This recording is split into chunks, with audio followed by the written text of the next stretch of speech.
નમસ્કાર મિત્રો, વિડીયોમાં તમારું સ્વાગત છે। જી હા મિત્રો, અત્યારે હાલ મોટા અને મહત્વના સમાચાર સામે આવી રહ્યા છે। તો મિત્રો, સમાચારમાં વાત કરીએ તો અમદાવાદમાં આખરે વરસાદી માહોલ જામ્યો છે। અમદાવાદમાં આખી રાત વરસાદ વરસ્યો હતો। તો આખી રાત સતત વરસાદથી અમદાવાદ પાણી થયું છે।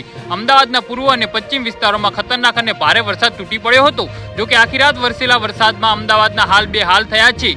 અનેક વિસ્તારોમાં પાણીમાં ગરકાવ થયા છે। જી હા મિત્રો, આજે અમદાવાદમાં વરસાદનું ઓરેન્જ એલર્ટ અપાયું છે। સવારના 4 વાગ્યા સુધીમાં 1.5 ઇંચ વરસાદ પડ્યો હતો। પાણી ભરાતા અમદાવાદના 3 અંડરપાસ બંધ કરવામાં આવ્યા છે।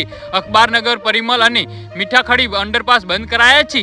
જી હા મિત્રો, અત્યારે હાલ મોટા સમાચાર સામે આવી રહ્યા છે। સવારે 6 વાગે પૂરા થતા છેલ્લા 24 કલાકમાં શહેરમાં સરેરાશ 3 ઇંચ કરતાં વધારે વરસાદ નોંધાયો છે।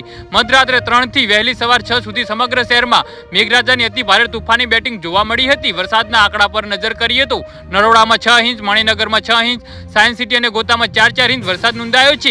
ઓઢવ 4 ઇંચ વરસાદ વરસ્યો છે। ઉસ્માનપુરા, પાલડી, વાસણા, બોડકદેવ, જોધપુર, સરખેજ, રાણીપ, વેજલપુર સહિતના મહત્તમ વિસ્તારોમાં 1.5 થી લઈ 3 ઇંચ સુધીનો વરસાદ નોંધાયો છે। જી હા મિત્રો, અત્યારે હાલ મોટા સમાચાર સામે આવી રહ્યા છે।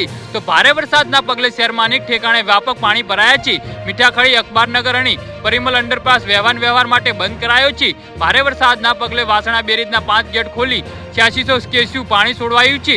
બેરેજના ઉપરવાસમાંથી સાબરમતીમાં પાણીની આવક થઈ રહી છે। જી હા મિત્રો, અત્યારે હાલ મોટા સમાચાર સામે આવી રહ્યા છે। તો મિત્રો, સમાચારમાં વધુ વિગતવાર વાત કરીએ તો ભારે વરસાદના પગલે રાજ્યના 13 એનડીઆરએફની ટીમ ફાળવવામાં આવી છે। જ્યાં ભારે વરસાદના હવામાન વિભાગની આગાહી છે તે નર્મદા, કચ્છ, વલસાડ, દ્વારકા, જુનાગઢ, સુરત, નવસારી, મોરબી, બનાસકાંઠા, ગીર સોમનાથ અને ભાવનગર જિલ્લામાં એક ટીમ ફાળવવામાં આવી છે। જી હા મિત્રો, તો આના વિશે તમારું શું કહેવું છે તો નીચે મારી કોમેન્ટ બોક્સમાં જરૂરથી જણાવજો। અમારી યુટ્યુબ ચેનલને સબસ્ક્રાઇબ કરવાનું ભૂલતા